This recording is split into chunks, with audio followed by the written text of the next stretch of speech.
Okay, and we Okay. are live. Can you do the introduction? Live at 12:53 p.m. on a Saturday.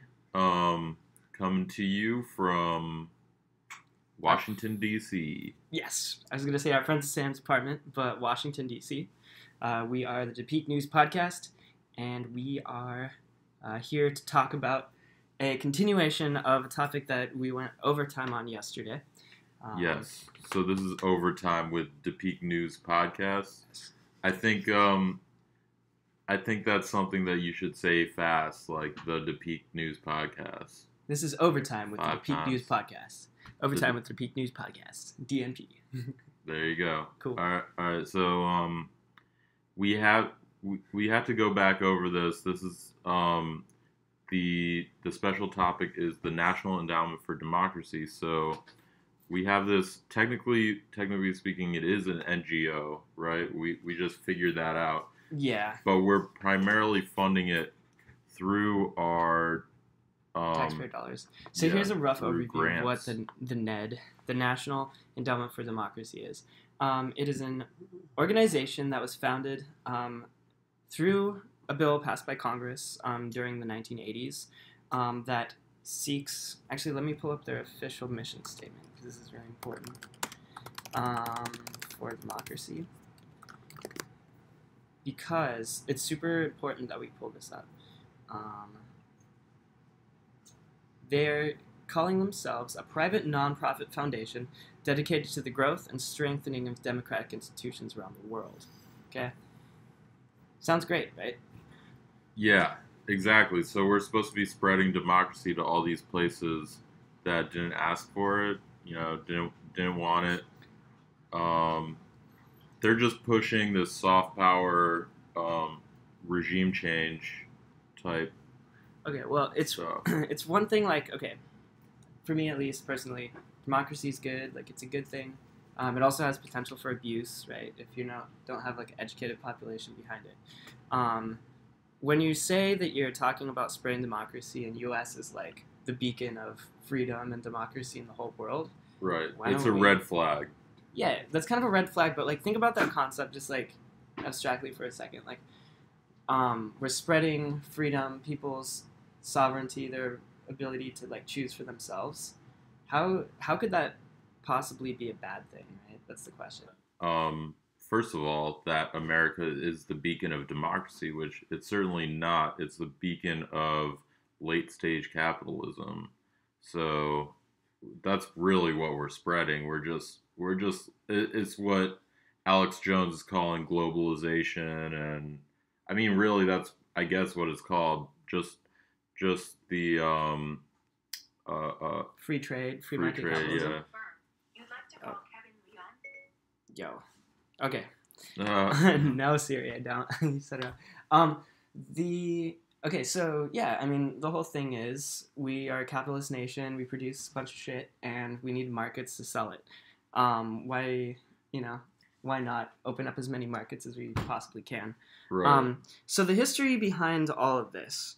Why does the government even concern itself over this? It starts. I mean, it kind of starts since like it. I would argue that it goes back to even the 1800s. So like following like the Civil War and everything, like the United States is looking out. You have the war with Spain, or right, where it was over Cuba basically. And that's when the U.S. started realizing that, hey, we can keep expanding on our mainland, but it's also like super like strategically important, like for our navy and stuff to, have influence within these countries that surround us. Um, Right. we can open our markets, we can do trade and for like defense and stuff in case anybody tries to attack us. And what came from that, just my understanding is like over the next few hundred years is just an expansion of this idea that uh, the way to expand our influence is what I want to call it, is to use like military force, Mm-hmm. because that's the easiest way, or not the easiest but the quickest way to do so. Yeah, and really, who's going to give you their resources? Just like if you just ask them, you know? Oh, I nobody. mean, well, technically speaking, the Native Americans were willing to do that, but Under false like right, pretenses. Like they're not nobody. If your nation has resources, you're not going to give that up to a different nation. There's no reason, right. right? You could be like a Um, hospitable tribe or whatever in a nation, but you're not going to just give away your resources to another power who's trying to compete with you. You know, especially in today, or sources, your oil, your minerals, whatever else you have, yeah. um, you know, goods, So how do we get these goods food. from other nations? With guns and Yes. with ships and with a bunch of soldiers on the ground in places. And that was sort of the way that the U.S. went about it for super long time. Yeah. I Um, mean, we've been at it since our inception, I yeah. guess you would say. A primary like example was Vietnam. Hmm. How you can say, I mean, and the narrative was, we have this nation that we need to liberate. We need to ensure that this country has the right to self determination, like democracy. We need to make Vietnam a democratic nation.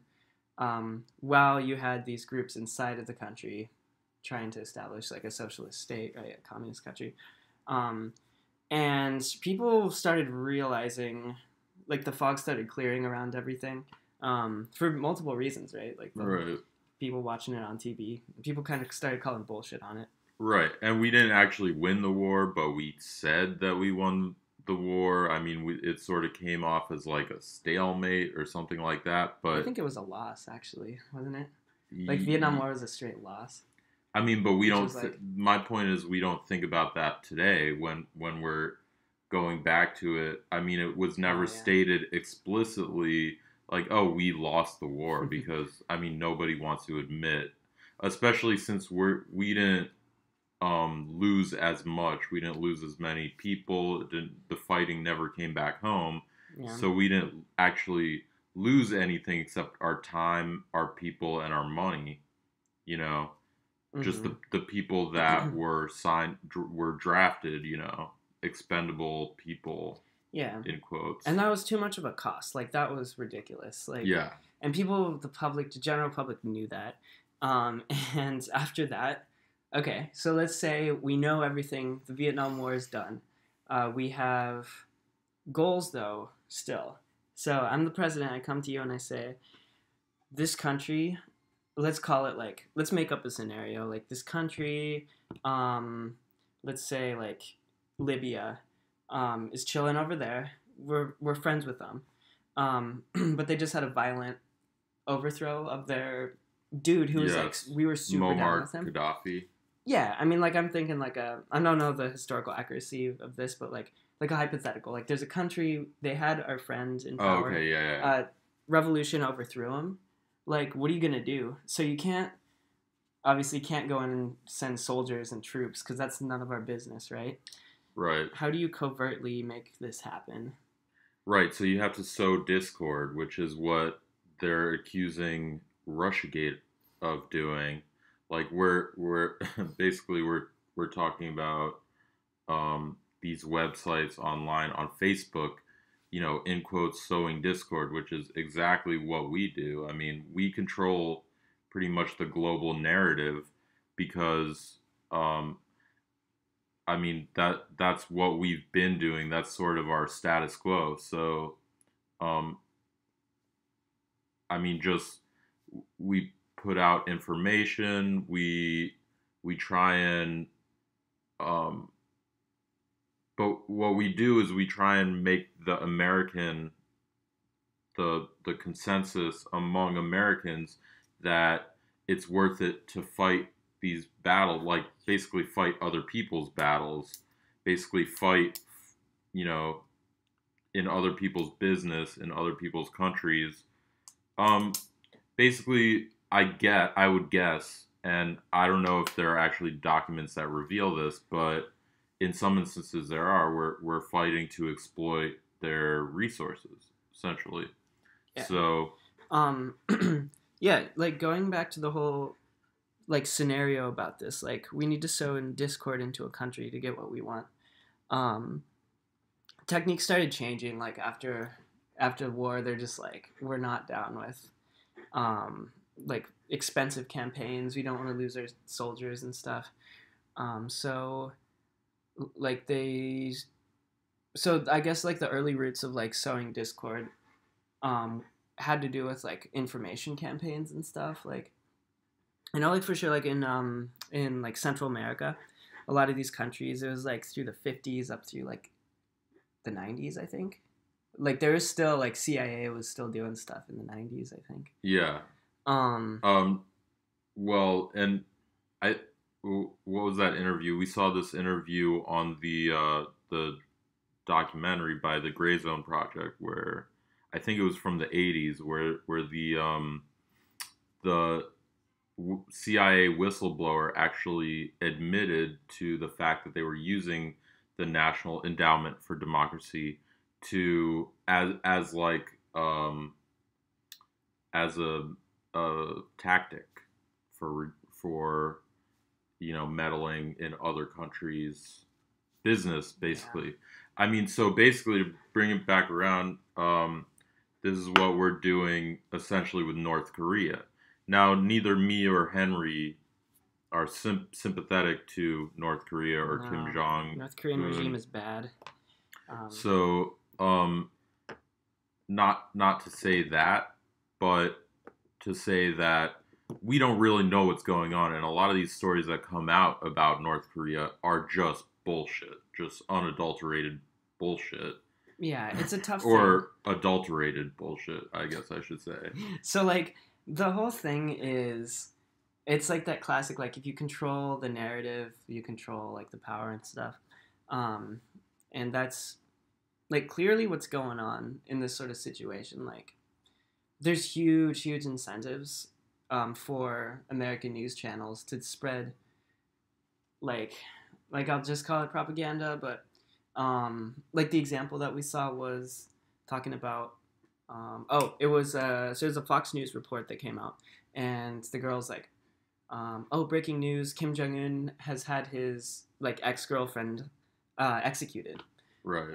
and It turned out not to be true. It turned out like she turned up actually in a live concert video coming from North Korean national TV yeah, like a week so after it's that. dramatic, and North Korea absolutely does it too. Like remember when I mean, fuck, like the whole North Korea state media. It What extent, this stuff is really going on, because there there's it's just there's two different sides to this, and we're seeing so much of just one side, and we know that the side that we're seeing, or at least we should be aware of the fact that we've been lied to a lot by mm-hmm. this side. So it's the same side that told us there was WMDs in Iraq. It's the same side that um, funded the Contras and everything else. So we're basically like, we're just being fed garbage. I mean, in this documentary, they're basically just bringing up these inconsistencies in the stories from these North Korean defectors, and they're bringing up also the ones that have been exposed as liars, literally been exposed factually, that they were being influenced by South Korea. They were being given money to tell certain stories, or just Okay, inconsistencies that are sort of un um just they just make you sort of raise an eyebrow, like, well, that's weird. You're saying one thing one day and another thing another day. yeah, like ultimately there's two levels here that need to be like totally clarified. There's like I would call it level one is the pure politics behind it, and we need to be able to separate level one from level two. Like that's the whole like thing behind this. Level one, the politics. You have like example North Korea, South Korea. The politics is North Korea regime has these human rights abuses. South Korea has a clear incentive to, you know, like not have that be there. It's a huge threat. Like it's North Korea is like the worst possible thing for South Korea to have as their neighbor. Um, and then North Korea has its own incentives, right? So that's this ongoing tension. That's the pure politics of it. But the level above that, I mean, I think it's super important to make this point is like, we don't care, or at least this documentary doesn't necessarily, it's not its concern to talk about the level one politics of it. They're trying to talk about like the higher level, like or like false information narratives. That's the point here. Right. So it's not necessarily. It's like Yeah. if everything's pointing you in one direction, if everyone's pointing you in one direction, that you know they're all suspect.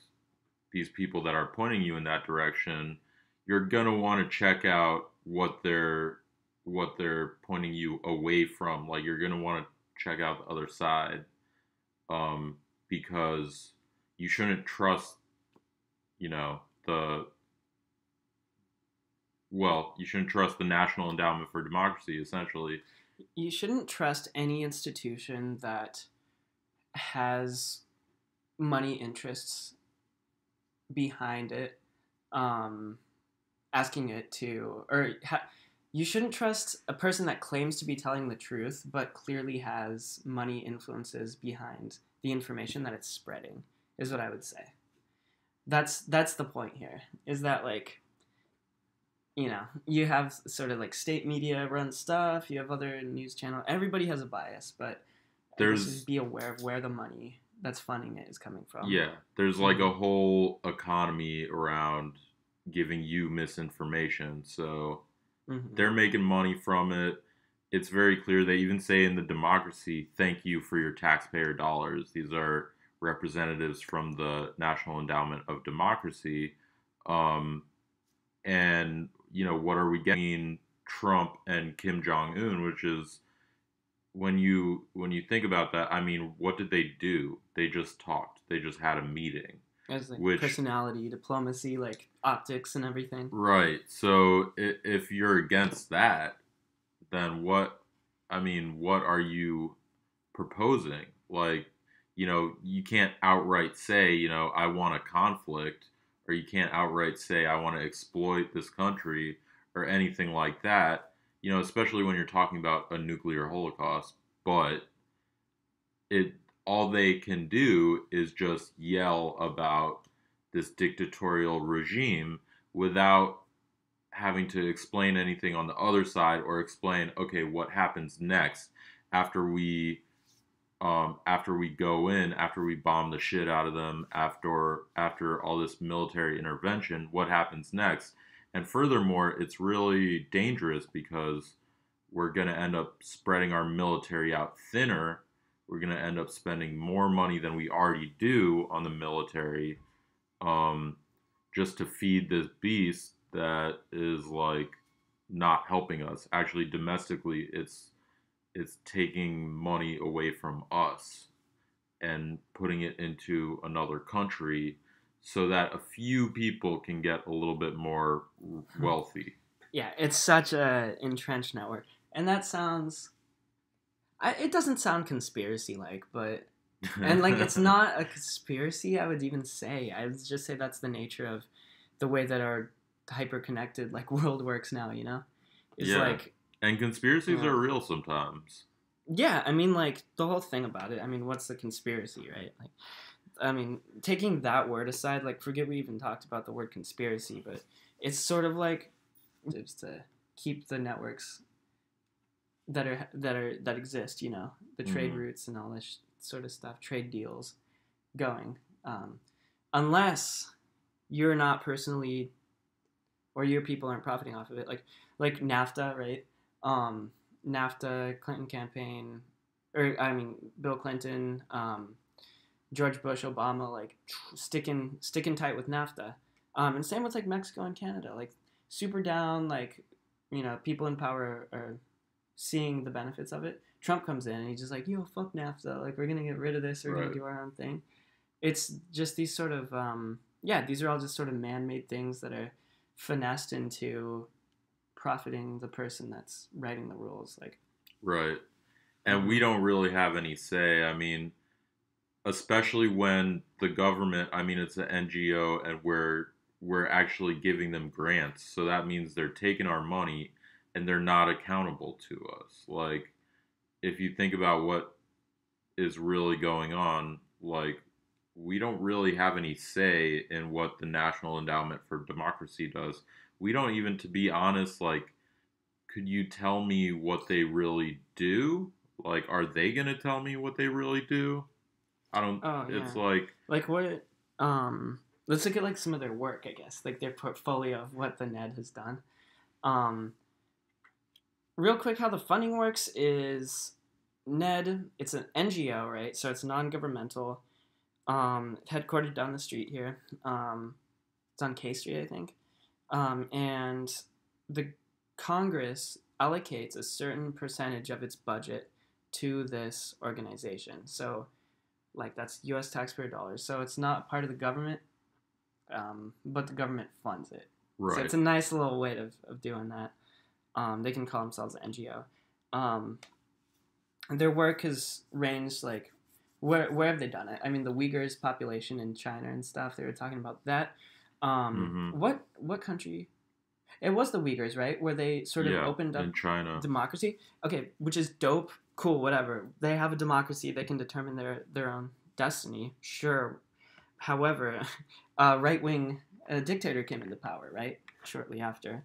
Um, and I would even venture to say that, you know, although they'll never say it, that was probably the U.S.'s pick, you know, of who to win. And although they're not explicitly going in and falsifying votes and everything, but yeah, it's that like soft power influence public information. They fund protests, all this stuff. I mean, so I'm reading here, um, NED has supported, provided training, and consulted with groups which approve of democracy but criticize the United States in countries such as Indonesia and Ukraine. It says it focuses on funding democracy minded organizations rather than opposition groups. However, it does not support groups that openly advocate communism, fundamentalism, or dictatorship.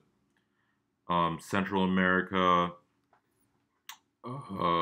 China, um, That's so rough though, because like they say that they don't support dictatorship. I guess Iran, they support democracies. That's really tough. Ecuador, Venezuela, Western Europe, I mean, Eastern Europe, Ukraine. In 2012, NED indicated that it spent $3,381,824 on programs in Ukraine, right? Hmm. Russia, I mean, Wait, in programs in Ukraine, and what were those programs? who knows? Um, So it is encompassing the areas of NGO strengthening, political processes, human rights accountability, developing market economy, freedom of information, democratic ideas and values, promoting freedom of assembly, strengthening political institutions, and monitoring electoral processes. those all sound like good things in the way that they're presented there. Um, Right, but it's not good I mean, what does it mean it's to entitled. Like, organize political actions? What does that mean? right, Or or what is monitoring electoral processes when we although can't even monitor our own electoral processes. yeah, I mean like it's good to be skeptical about all this stuff. I think here's the deal: we are living currently in an era where we know that maybe we're just on the defensive right now, like, and it's super good. Like, more people need to be hip to this. The idea that our nation in our last presidential election was meddled with, and it's super clear, like there's no denying that. And maybe that's like that sort of vibe is in the air. Everybody knows about it now, so it's But time to call bullshit on where we are hypocritically doing it in other places.